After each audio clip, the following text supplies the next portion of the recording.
Hello everyone, welcome to Slipjoint Sawyer. Today we're going to be taking a look at a new knife from RoseCraft Blades. So we'll take a walk around the packaging to start. So it comes in their standard sort of tan style box with the RoseCraft Interlocking C logo. You have RoseCraft Blades. We make knives for people who love knives. You get their web address on either end of the box. On the base then, you can see there's a product made in China. The same logo again that you get on the front of the box. You get the barcode up here, and we're going to be taking a look at the Mosquito Lake Moose RCT016. You can see you get that model number on the end again, and myself and Thrifty Kniffy have dubbed this the Skeeter, or the Mosquito. So that's what I'm going to be referring this to in this video. And we have a nice little ribbon pull drawer tab for this style box. And the knife comes wrapped in wax paper, which I have left in the house because I'm a jackass. But you also get this little desiccant pack here, or desiccant tab here, which keeps the knife free from any sort of moisture on its transit to you. Stops any unwanted patina on those D2 steel blades. Knife comes wonderfully secure in that. These are one of my favourite boxes. There's no real movement for the knife at all once it's wrapped up in there. And they're easy to store. But this is what we're looking at. RCT016, the Mosquito Lake Moose. Now this is actually my first ever moose style or pattern of knife. I've always been put off by the giant sort of bendy spade blade that's normally on them. Not a massive lover of spade blades. Some of them can look attractive, but the longer ones I'm not a huge fan of. The one on this one though, there's no spade blade, so excellent job, Andy. Thank you very much for that. We'll take a look at the knife, go through some specs, the usual sort of stuff.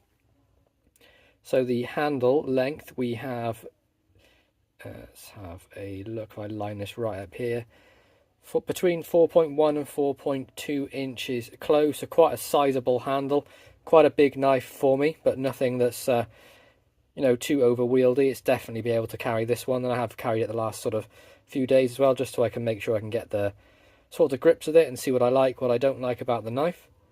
We have the stainless steel rosebud shield on here. We have nickel silver pins holding on this really wonderful vintage brown moss bone, the same colour bone that was on the Nolachunky Jack, but look at the colour like deviation in that. Got the light patches, the dark patches, it's coloured all the way through. And on the pile side of the knife as well, you can see the matching is wonderful. Got that nice swell in the middle here. Again, those really flush nickel silver pins. We have stainless steel lined integral bolsters, and by that I mean the outer side liners are integral to the bolsters, meaning they're all one bit, and they're pinned together. We do have a central liner on this as well. It's quite hard to make out because it is wonderfully flush across the back here, but you can see that liner. If I hold it up to the light, you can see it running through the middle of the knife. Sort of separates the two blades, stops any sort of unwanted clattering between the blades if that was ever to happen. But never had anything like that with a RoseCraft knife. Fit and finish on the back spring, I'm sure you'll all agree that it is flawless. I cannot find a gap in this thing at all. I've held it up to the light, shone a flashlight through it, nothing. Quite a chunky knife then, obviously it has that central liner, but not too thick, not like absurdly thick. We are with the sort of the thickness of the bone, we're about, it's about half an inch, give or take a little tiny bit. But let's jump in and take a look at the blades. So the front blade, both of these blades are 2.8 inches in length, meaning this is going to be UK friendly. So cutting edge, UK friendly cutting edge, you can see there, 2.8 inches. Entire blade length though, make up your own mind on it whether you would carry it or not. For me, it's the cutting edge, so I'm fine with it, but the entire blade length is 3.25. So the entire blade length is over, but the cutting edge is still well within that UK limit. We have the RoseCraft tang stamp just on there with that really nice satin finish on the blade, and I mean, there's nothing to speak of really with the edges on these there. I mean, the only company that does them better is Victorinox, and I've never had a bad one from them, the amount of knives they pump out. But love the satin finish on the blades. It is a bit of a fingerprint magnet.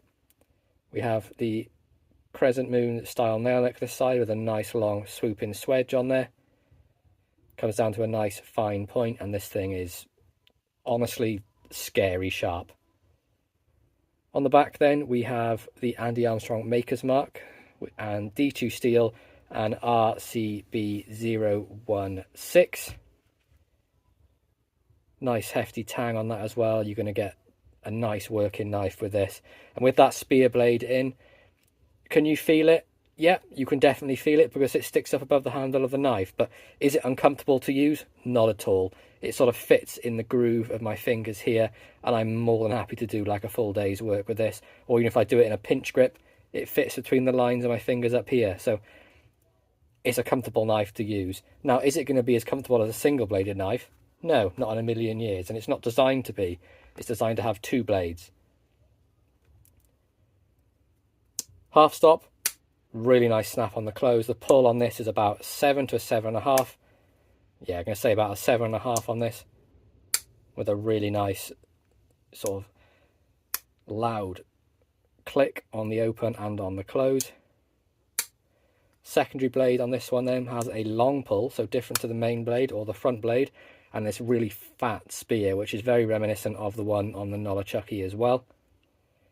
Back of the blade then, you get D2 steel RCT016 and the Andy Armstrong Maker's Mark. Satin finish as well as the front, and a superb edge all the way round. Nice swedge towards the end of the blade, and I quite like that swedge on this spear point. Long pull on there. Andy, put some more long pulls on your knives. Do away with the nail neck. We all like long pulls. Do a long pull. But you get a nice sort of downward swoop there. And again, does this stick into your hand? Yes, because the blade sticks up above the handle. It's a little bit more uncomfortable with the spear blade out, but nothing that's going to be, I would class as an ergonomic nightmare. You can definitely still do a full day's work, and you're not going to be concerned about that blade being there at all. The action is as good as the front blade. 7 to a 7.5 pull with a nice audible sound on the open and close. Now, one of the knives I wanted to compare this to, it was the Briar Patch Jack, because that was another sort of sizable knife that Andy designed, and it's one I actually carried today. And it is a tad bit smaller, Briar Patch, and I was quite surprised because I thought the Moose would be smaller. But you can see it's not really by much. Both have two blades, both sort of pretty much identical thickness.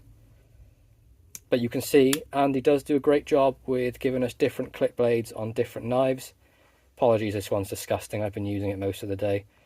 You can see there the different style clips. But yeah, big fan of the Briar Patch as well. It's becoming one of my favourites recently. I don't even know why. I just sort of picked it up and just... I think it's because it's that sort of equal-ended cigar pattern. I just really like that style of knife. But anyway, back to the Skeeter. Wonderful vintage brown moss bone. Wonderful action, wonderful fit and finish.